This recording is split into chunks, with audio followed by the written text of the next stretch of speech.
Hey Collective, it's Alan coming to you with a very specific video that actually is going to take a little bit of time to explain, but suffice it to say that it's kind of in response to a previous post I'd only released on LinkedIn, a video that basically spoke to people kind of dabbling and trying to affect other people who are under divine protection, and who I had warned that if you didn't cease and desist that there would be consequences. So this video, though, in the end speaks directly to their fate and how that was presented to me. Understand that there's morsels of information for everybody that I kind of find amusing and then not so amusing, because they never take anyone's downfall or anything that happens to people as a good thing, even if you feel like they are deserving of it karmically or whatnot. But remember, we're told not to sit in judgment of anybody else. So understand that this is coming from a vision that happened because of a set of circumstances that all led up to all of this. So let me preface this by saying that you guys should know by now that when I go to sleep, I don't sleep. So my brain never shuts off. My consciousness is 24/7. So even when I go to sleep, you guys have learned that either I'm having visions, or I'm having lucid dreams, or I'm in meetings, or I'm in training, or I'm in classes about something, or in conversations. You guys know that I've even been called to the karmic courts to say things and stuff like that. So I don't ever rest. It's always going, and then when I wake up, I'm very conscious of what information I got, and I have to process what's foreground information and what's background information. And people can say whatever the fuck they want about me, but it's just kind of the way my brain works, right? And so it's just something that I've become very used to with the ascension process of never fully shutting down. I'm always going. The brain's always active. So what happened was that I had sent that warning out on Thursday before Mother's Day, I think it was. And I had basically told people to stop fucking with the wrong people. And essentially, for those of you who are aware of me, I kind of curse. I'm from the South. And the more agitated I become, the more Southern I become. So if I start to sound really New Orleanian, it's because I'm from New Orleans. So I was starting to get agitated with the repercussions that were going on because they kept doing it, right? And then on top of it, I was being bombarded with like psychic attacks and spiritual attacks and stuff, which really don't affect me, but it started to influence kind of the narrative that I was witnessing. And so I was everything was like very dark. It was like all about the Epstein people and how they were getting away with it. And then now they're going to auction off the second book. And so that was agitating me. And then there was a story about child predators being protected by certain organizations. And there was child trafficking. And then there was the women losing their rights to their own bodies. And all of this stuff that is pretty much divisive, but that is really all we need is to kind of come together and talk about it. We could relieve a lot of it, but it was starting to wear on me. And so I was already agitated and over it. I had even said to a couple people, I'm all funned out with this whole fucking simulation. You know, luckily it's not time to cast my vote because it wouldn't be favorable. And that's, you know, that is what it is. And I'm just going to be very honest. So that's the truth. I'm not especially happy with what's going on. Everybody keeps turning a blind eye to semi-automatic weapons killing our children. All of this stuff is going on. Everybody's like, la la la, as long as we're making money. Like, it's so corroded and so disgusting that I have to be very careful of not to sit in judgment of it, but instead to bear witness to it and to kind of glean what I can from it and then learn from that. But I was over it as Sunday hit. So Sunday I'm at work, and this is where it's kind of comical in one way, on if you look at it from one lens possibility, and then not very comical if you look at it from another perspective. So we're going to go into both of them. So what happened was, on Sunday I was at work minding my own business, and suddenly around the afternoon, I suddenly got violently ill out of nowhere. There was no warning. There was no stomach upset. I just realized I was going to start throwing up. And I spent about 7 hours when I finally got home vomiting. And I didn't understand what was going on. I just felt like it was a systems purge, or that all those different thoughts that people go through was running through my head. I was like, well, I haven't had any food, so it doesn't make sense why, because I'm not a big eater. You guys know I eat once a day, so it didn't track for me to have food poisoning because that's pretty automatic. So where was this coming from? And I was like, well, maybe it's a psychic attack, blah, blah, blah, blah, blah. But then because of the vision I had once I finally did fall asleep, I understood that there might be another possibility, which is a lot lighter than what I had originally had thought. But I was already agitated is the point with this whole simulation and the whole thing, and I was over it before I got sick. And so now I'm in the bathroom, I'm vomiting, it's about 7 hours long, I'm not feeling my best, and now I'm done. Like, I'm just done with the whole thing. I'm like, well, fuck it. So because of that, and because of how my energy kind of transmutes other energy and does a lot of upliftment, I suddenly found myself finally falling asleep. And as I was falling asleep after vomiting for so long, I went into what I would call a vision quest, if you will, which took me a little bit by surprise, except because of a possibility that I will kind of only reference that I saw in the vision as it went, that made me think it wasn't accidental. So I'm minding my own business. I get sick out of nowhere. I have to go home. It's Mother's Day. I screwed over the people at work, which really pissed me off because they're all mothers and I'm not a mom. So I was supposed to work a double that day. So all of this is going on. I'm already agitated. I'm already over it. And so now I'm falling asleep. And the last frame of thought that I had was about the solar flares. And I was like, oh, maybe it's just me reacting to the solar flares. It's not a big deal. Blah, blah, blah, blah, blah. But suddenly the one thought permeated my senses, and it reminded me in that moment as I was finally falling asleep of when my mom or your dad would flash the porch lights on at home to tell you it was time to come home.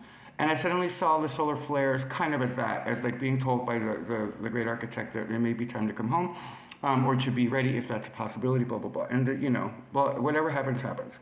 So by the time I fell asleep, that was literally the last thought I had in my mind.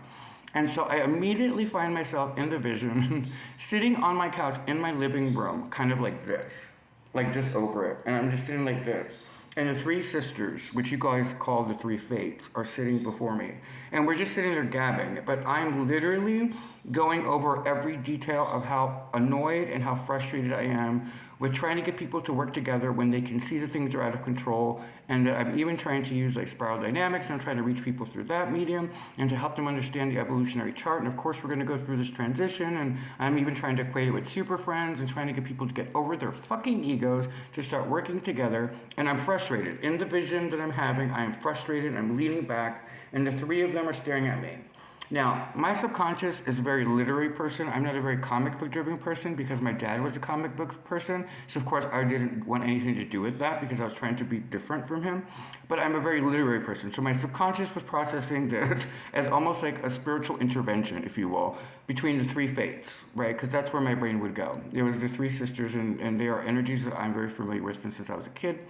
And it's just something that I've dreamt about. It's just an unconscious mind working through a larger issue, right? So just look at it from that lens. But to me, they're three fates.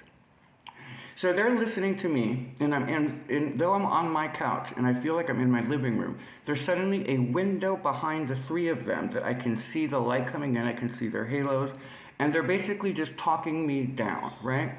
Because one of the things that happens when you are a spiritual person is that you have this knack or this desire to help other people. But the thing is, you can't help other people who don't want to be helped, and also it's none of your business. Everyone has their own process and their own road.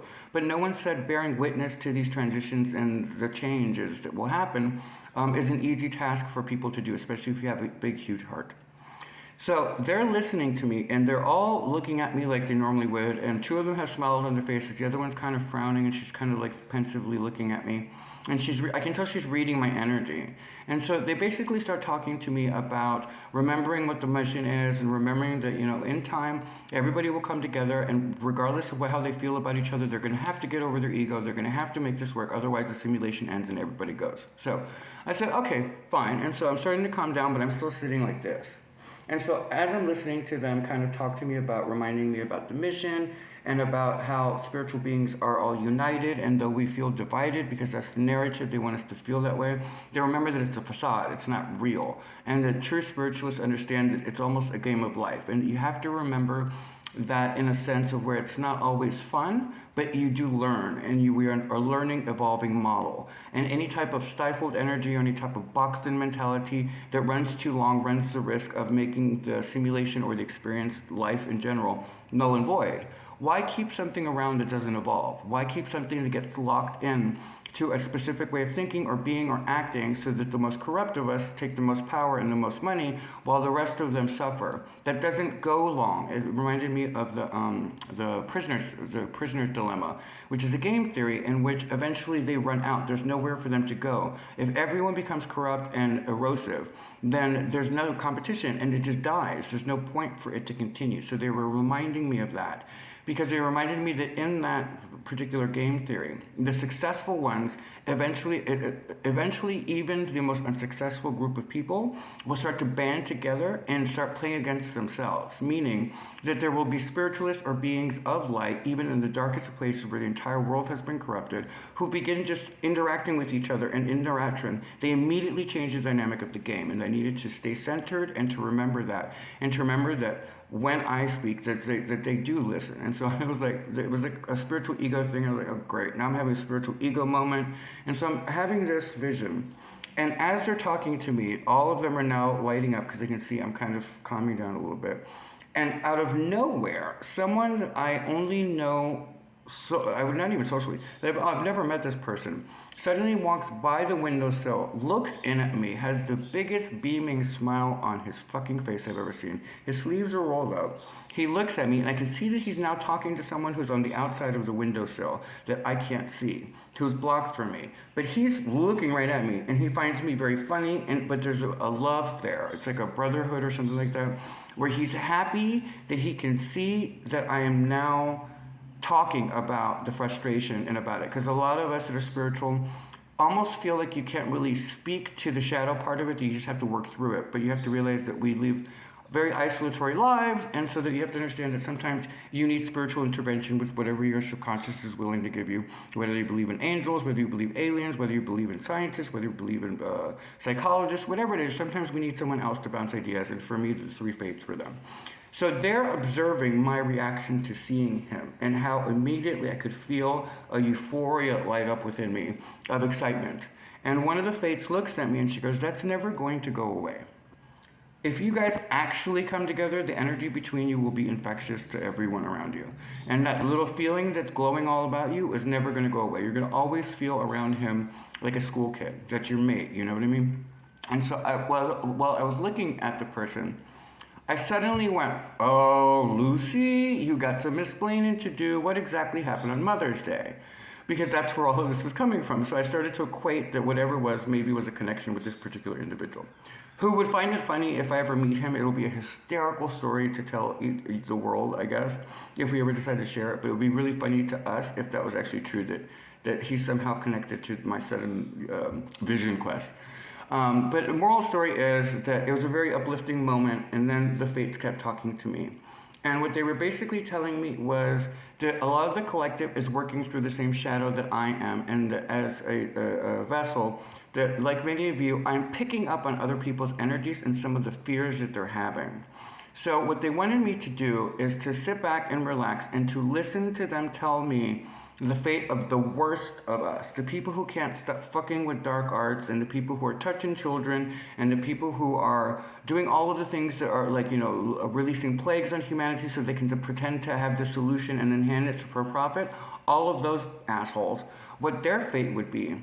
But they needed to not take it like something to be joyous in, but to just look at it as the worst possible case scenario, and that understand that as a being of light, like the rest of you, there is so much plenty of opportunity of hope that we can turn this around by just coming together, and we can avoid that catastrophe if we wanted to. But for some people, their fate is sealed. And so this is how the vision went. So what I was shown in this particular vision specifically deals with the people who are bringing about the most suffering in humanity.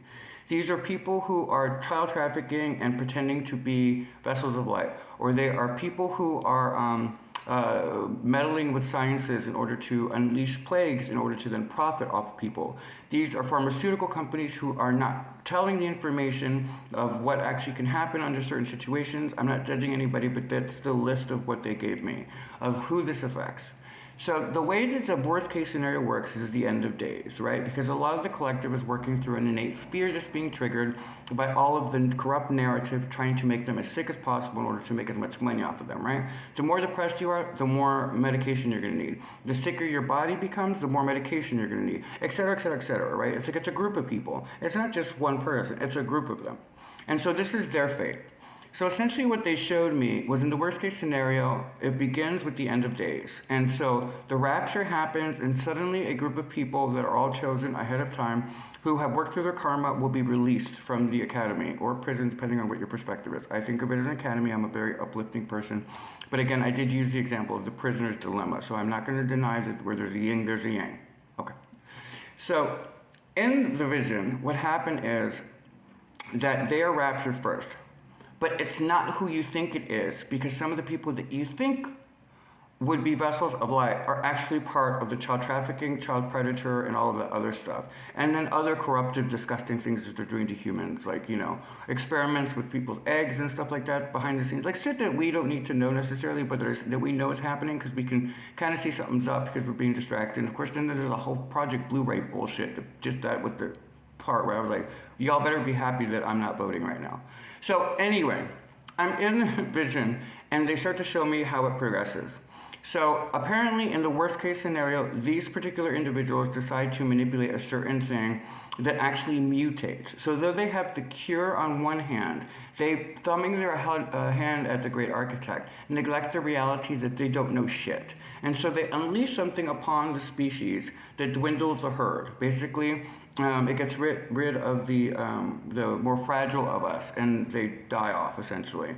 And because what they don't realize is though they have the solution to what they've created, they didn't count on the mutation that would happen within everyone within the species. And so it unleashes the actual plagues that we are afraid of. So it begins with humanity doing stupid shit because children will play with fire and then eventually some of them get burned. So these dickheads do this. Yes, I called you a dickhead. These people do this and it mutates, and so the plague spreads, and then that would be a fear that something that we're afraid of manifesting because of the collective consciousness believing it to be so. And so it begins the process of the end of days, right? So those who do not get raptured and then who suffer from the plague go to wherever you believe you're going to go. The worst case scenario, okay? Worst case scenario. Then the people who are left behind have to deal with the melee of all the bodies and everything that happens to the infrastructure from the sudden collapse of society, and it starts to implode. But during the process, the fates reveal that everyone will know the names of every single person that has brought judgment upon humanity, so as to then have the collective decide what to do with them, which will force them into the bungalows and the little cave things that they have created, thinking that they can somehow survive judgment. They will be forced into it, some of them prematurely. Those who haven't lost their entire family from their own doing or whatever it is, they will suffer the fate of being known and then having to go underground. Well, they get the dream they've always wanted, right? As the rest of the species goes through the earthquakes and the tornadoes, the hurricanes, and everything that basically wipes everything out, and maybe a meteor or whatever the great architect decides in the worst case scenario, whatever the end is, they get their wish. Having worked with the devil so long, he will keep his promise for them. They will be immortal. Only they won't be immortal in this world. They will be immortal in the world that's left after. Everyone else on planet Earth is gone. All the animals, all of the things that they live on will be gone, but they will be immortal, and they will be left here to rule as cavemen and women, their greatest fear, reducing all of their money and everything they ever had, and reducing all of their families to nothing but the most savage expression of human beings to tie out this timeline. And that would be the end of days, per the worst case scenario. They would suffer the most. They would be immortal. They would be immortalized as the savages that they really are, and that they would be punished by having to live that experience to the bitter end, whatever happens to the earth. And they would be what we would call reptilians. That thing that New Age people talk about that may not exist, but there might be a future event, which would be people who have to go into the cave dwelling scenario and become the worst of us, because everybody else would have been released. Everybody else would have gone on. They would have released this world because they didn't have a choice. If the father says it's time to go, all of his children would go, okay, let's go. I got my bag packed. I'm not holding on to this. And so it was a presentation to me because of the fear that was going on within the collective of so many of us being locked in the fear mentality of the worst case scenario. But what they wanted me to convey to people had something to do with that movie, The Quiet Place, which is when people refuse to let go of things, sometimes you suffer the consequences that are not meant to be yours. Meaning that I've never seen The Quiet Place, but if I'm remembering what I've seen, the snippets of it, essentially you can't make any noise, you can't do anything because the rest of the race has been eliminated by some alien thing, which could possibly happen, or AI, depending on which idiot strikes first. Well, I don't think aliens would be idiots, but whatever happens in the melee. I don't know which person does what because I don't want to know about the worst of us. I don't care. I really don't care. But the point is, I'm going through the vision quest, and this is taking a while. It's not like I'm making it very short and concise because I'm trying to do a video that's not too long. But this went on for like 6 hours, this vision quest, of me seeing the different levels of what would happen and kind of being walked through the process in order to help me better understand what the fears are within the collective. And so my message to you would be then what the fates told me. It was one specific fate. She goes, the concern is that sometimes when people are so used to holding on, even to the worst of situations, that they won't sometimes see the blessing. Because there might be some people who during the rapture will turn away from the rapture, not realizing that it's their exit or that it's their way out of the situation because it's going to go south from there. And so the concern would be from the fates that if you are chosen, if you feel like you are a really good person, you don't spread hate, you work toward uniting the planet, you've done everything you can to try to, be of service and to do the best you can, then if something is presented to you that actually allows you to leave the simulation, that don't be caught in the illusion of the real world. And this is really controversial. So I'm sitting here and I'm like, great, people already think I'm fucking weird. Now I'm going to present this. And they were like, yeah, you're going to present it. Because you always do what you ordered to do. And so I'm like, okay, well, point there. And so faith is very important to me. So I realized in the moment, it wasn't so much that they were warning us. It was a specific message geared towards the worst of us so that they knew that it's done. Like, we're done. It's just done. Nobody gives a fuck what your excuses are. Nobody cares what your justification is for all of the things that you've done to all of these other innocent people. Your fate is sealed. In the worst case scenario, because no matter what, as the timelines move up, even if we reach our highest possibility, we move up, but they don't move up. They get health problems. They get like chronic fatigue syndrome stuff. They die early, like painfully. But it's what they reap, what they sown. So it's related to what they've done in life. It has nothing to do with me or you casting something against them. It literally is what's earned, what they've earned. But for the rest of us, what I'm supposed to say to you is, in that worst case scenario, what the hell would you be holding on to? You know what I mean? Like, would you want that? Because if I'm not mistaken, spoiler alert, but from what I understand, she loses the husband and the child. So why would you want that? And so it's a very philosophical, spiritual conversation that they just wanted me to kind of touch on because it's a very individual thing for each person. Obviously, you can't kill yourself. Obviously, you can't hurt other people. But if you are suddenly faced with a reality where everything is coming to the end, what are you holding on to? And so that was kind of the moralistic question that came from the worst case scenario. But what they did is pulled my attention back to our mission. For those of you who are beings of light, right? The fallen angels they have the hardest work to do. And if they don't do it, that has nothing to do with us. Right? They know who you are if you are chosen one. And if they fuck with you, they piss off both sides. That's their drama, their karma. It has nothing to do with us. And if your house is as strong as mine is, it will be if you're full faithful, whatever you believe in. Then you give them no power, but understand that you may witness stuff like that, and you're going to have to be like I did, work through it. And sometimes you need to work through it through a psychologist if you're an atheist, or if you're a spiritualist, call in your angels, call in your guides, whatever you believe in.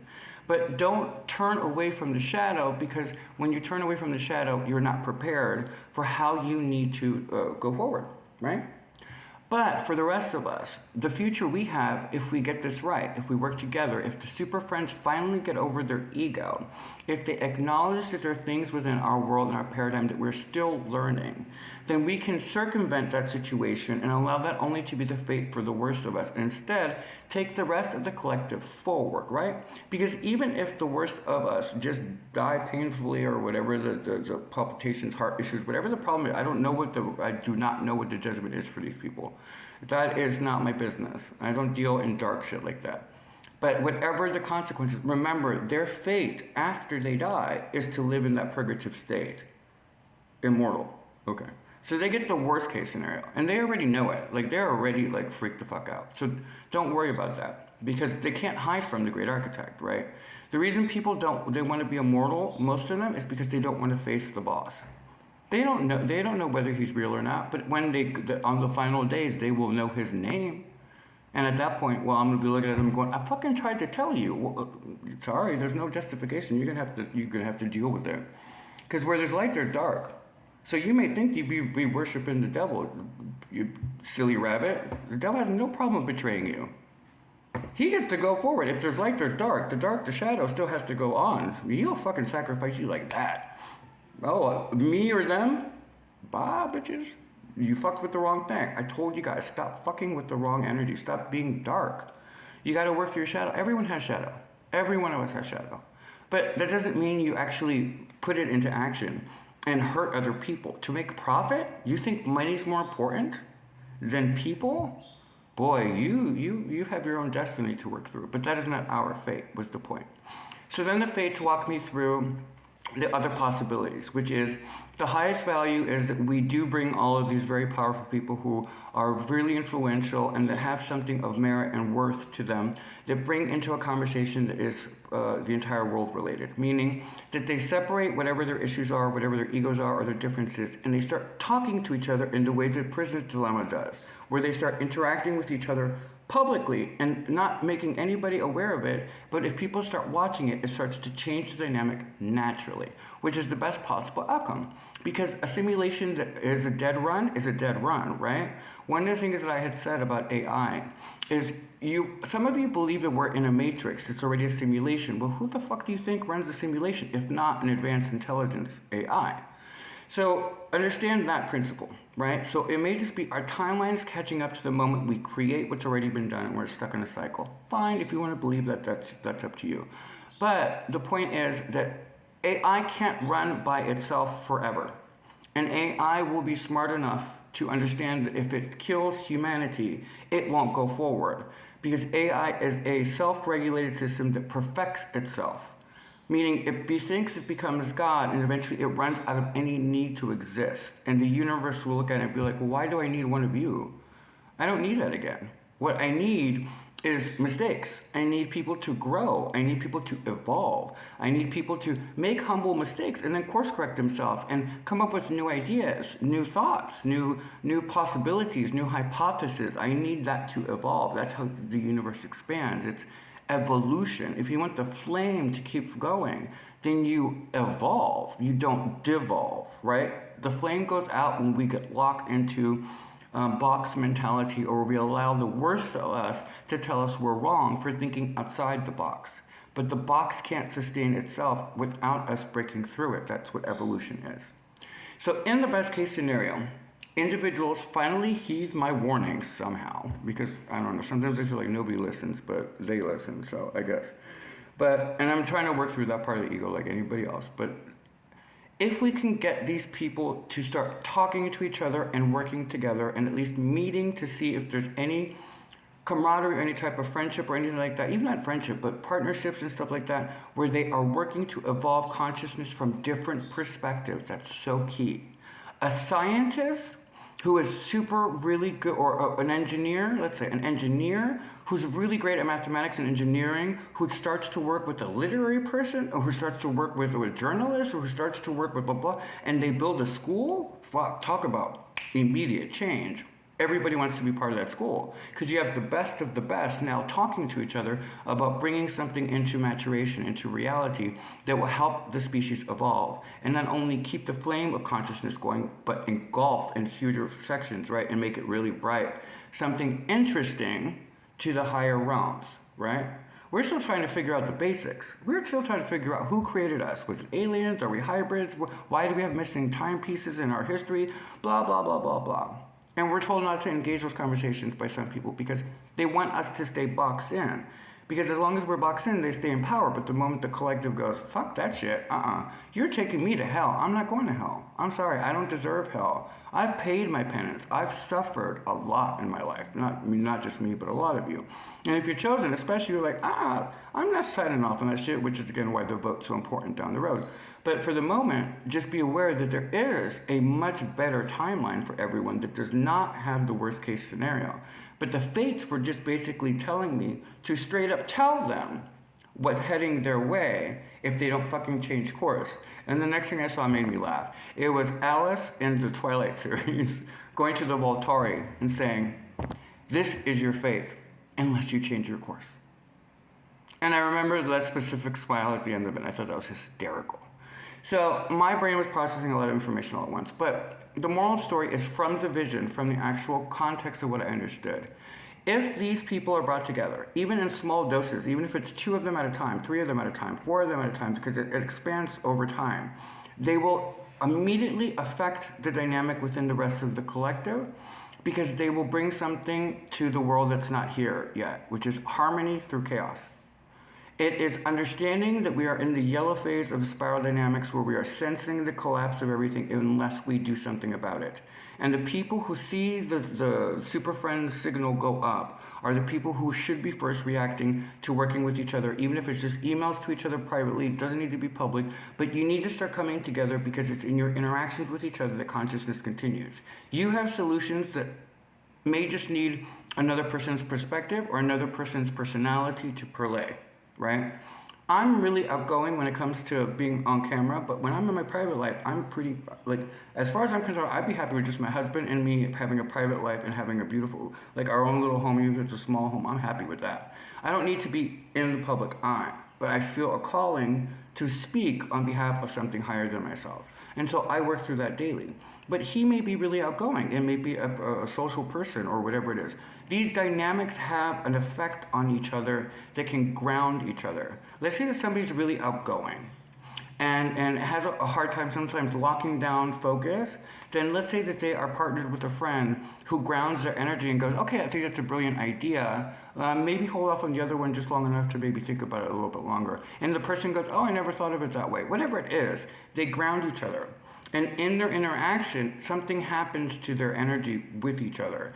And what it does is it starts to affect the people around them because they see other people start to become very happy in chaos. And that's really alarming to some people. How can you be happy when it looks like the world's falling apart? And that goes back to the initial statement. The narrative wants you to be afraid. It feeds off of your suffering, literally. It makes profit off of the medication that you use in order to survive. Because they know that if you ever break free of them just being a full bullshit narrative, then you wouldn't follow them. You would start to do your own thing and you would do what I do, which is turn off the fucking news and just go about your business. If I'm going to die, I'm going to die. I ain't worried about it anymore. And that freedom begets other higher doorways, if you will. And you start to expand. It's just part of expansion. When you stop being afraid of things, you're willing to research something. I can't tell you how many times I just go, okay, I'm curious what this topic is. It'll pop up and I'll look at it and I'm like, oh, spiral dynamics, or oh, look at this, or Hitchhiker's Guide to the Galaxy, or which I'm supposed to pick up, by the way. Where's that pen? Hitchhiker's Guide to the Galaxy. I'm supposed to pick that up for some reason. The last time I ever heard somebody really mention it was my dad. And again, we've already talked about my issues as a child with my father, my stepdad. But Hitchhiker's Guide. Anyway, so I'm supposed to pick that up because apparently that's a book that I would find very interesting. Okay, so we have that. But we have different things that we find interesting. And what it does is it evolves us out of a stalemate situation where we start to reinvest in ourselves. And we reinvest into the experience of what the world benefits us. Right? If you're stuck in fear or dogma, you can sometimes get into a rut where you feel like everything's imploding all the time on you, and it's really hard to find the light in such darkness. And it usually takes other people to be the vessels of light around them that uplifts them. To give them something to consider or gives them something to look at that is out of the ordinary, that brings their vibration up quickly. And it helps them because then they kind of start to go, okay, well, I've never heard of this idea. Like, have any of you read into esotericism? How many of you actually have read the Bible, which I really recommend you do, because even if you're an atheist, just kind of understanding it from the perspective of the collective's consciousness as this being a group challenge, to understand if the majority of the population believes in something, then under the basic guides of manifestation, they can manifest it. They really can. And so the more proactive we are about helping understand what it is that they believe in order to be there as brothers and sisters instead of judgmental on them, the more we can all work together, right? Because I have read the Bible, and I'm telling you right now, as a spiritual being, even though I'm not predominantly a Catholic because of dogma, I am very much based in faith. And as a faith-based person, I can tell you that a lot of what's happening has been prophesied. So is it per a schedule? Is it by evolution? Or is it because we believe in it? Well, that's for those of you who are atheists to figure out. For those of us who are faithful, we already know what's going to happen. So what can we do to better help each other, right? And so the people who represent light aren't trying to castigate each other. They're not trying to hurt each other. They're not trying to be egoish. They're not trying to own or represent one thing. In fact, they represent many things. And in their interactions with each other, in the conversations they have, other people can audit or listen or view it and be like, huh, oh, I never thought about that. Wait, that is a good question. Why would that happen? Wait, that doesn't make sense to me either. All of that, it brings people towards you. It brings people towards each other. It makes you lean into the conversation and you suddenly become part of something bigger, which is called the universe. You become a team player. Everyone has specific skill sets and blessings. You all know this about yourself. It's just about finding out what those are and then bringing them to the table. Yes, it's a collective consciousness, but you always knew we were part of one bigger thing. I mean, all of us are interconnected by just existence. We are the anomaly in the universe. Whether you're an atheist and you believe only in science, the fact that we are the only beings makes us special. Why? Well, it's not just physical. You know, there are leaps and bounds that happen through our evolution. Where did they come from? How does consciousness work? Well, that's where science and faith will meet. For those of you who are psychologists, it might be a good time to study also spirituality. Because how do you deal with someone's mental issue who is dogmatic or someone who is very religious? Well, you reach them and you help them understand things from where they come from. That's evolution. You don't lower yourself. You raise yourself up and say, hey, I might need to be studying more of this new age stuff, or maybe I need to look into spirituality as a general.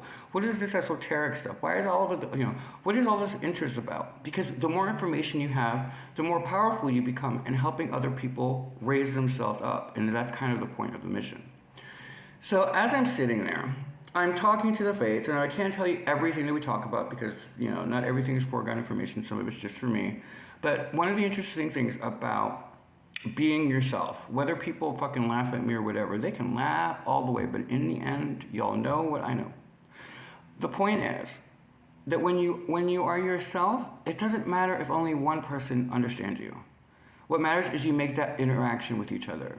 Because the driving force right now for a lot of the corrupt, horrible people of our planet is to keep us divided, because the house divided shall fall. And there are a lot of wars going on behind the scenes that I am over. And you wouldn't believe me if I told you that.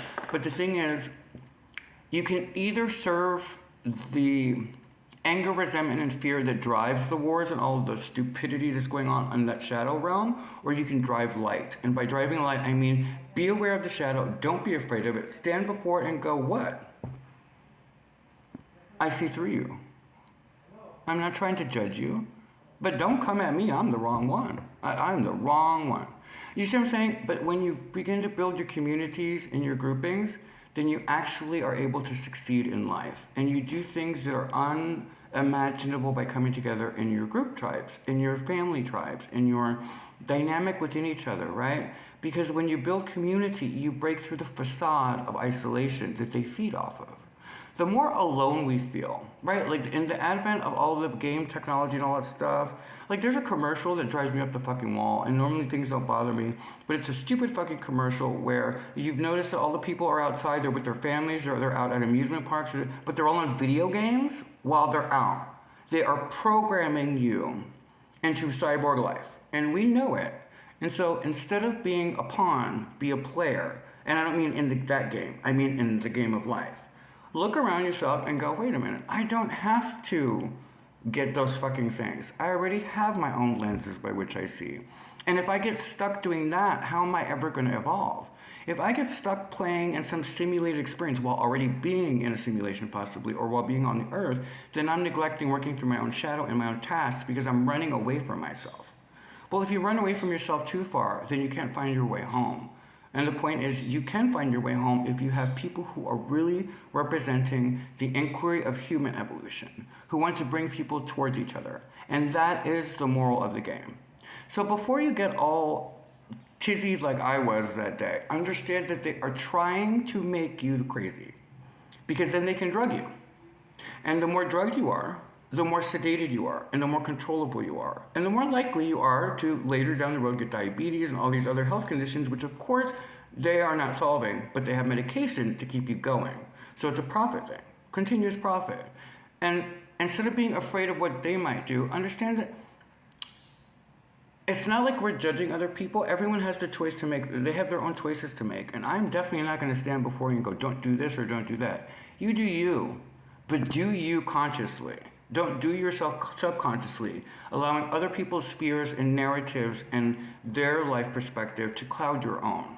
One of the things I love about being in this place, in this experience as a human being, is that I really do struggle with you guys. We struggle together with trying to figure out if this is an academy or a prison. Because I know it started off as an academy, but the narrative is so full of corruption and hypocrites and liars and all of these hateful people that just want war, famine, and anything they can profit on, that you start to wonder, like, if the prisoners suddenly became the guards, and then how that would change immediately once everybody became aware of it. Because then people would be looking at people going, oh, no, wait, aren't you connected to that Epstein thing? Wait, aren't you connected to that Weinstein thing? Wait, aren't you connected to... I mean, like, you literally just start looking at people go, just don't come near me, dude. Like, you're not going to like our interaction. And if you're a vessel of light, even less. Because they come anywhere fucking near you. The boss is going to go, read them like a book. So just know that there's a lot more going on in the world. But the thing is, you don't have to name it. Right? One of the great things about science and mysticism and kind of philosophy and all of psychology and stuff like that is that we're broaching the unknown, but we're doing it responsibly, whereas the shadow people are doing it irresponsibly. They don't want transparency. They want to be hidden in the darkness so that you can't see what they're doing, because what they are doing can hurt us. Whereas the rest of us, the super friends, those of you rising out of the the blue, green, and yellow phase of Spiral Dynamics, moving into the turquoise leadership, you're solving that by being transparent, by being yourself. And if people hate on you, let them hate on you. What God hired, they can't fire. So what are you doing? The point, I'm trying to motivate you to be okay with yourselves.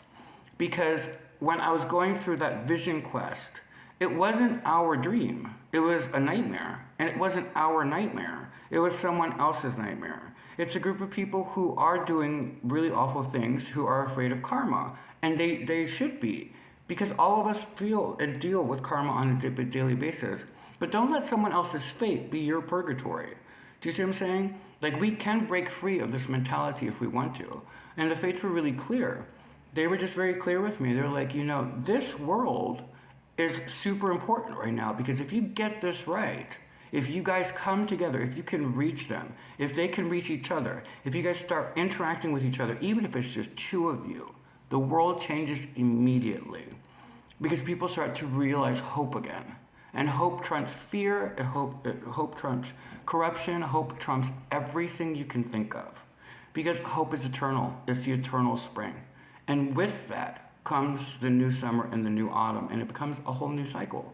And when you transition into that whole new cycle, you become a servant of a higher calling. You become something sacred in your own truth. Because I'm not changing anything about myself. I'm not trying to convince you of anything. I'm just letting you know that, yeah, there are worst case scenarios, but there are amazing other possibilities.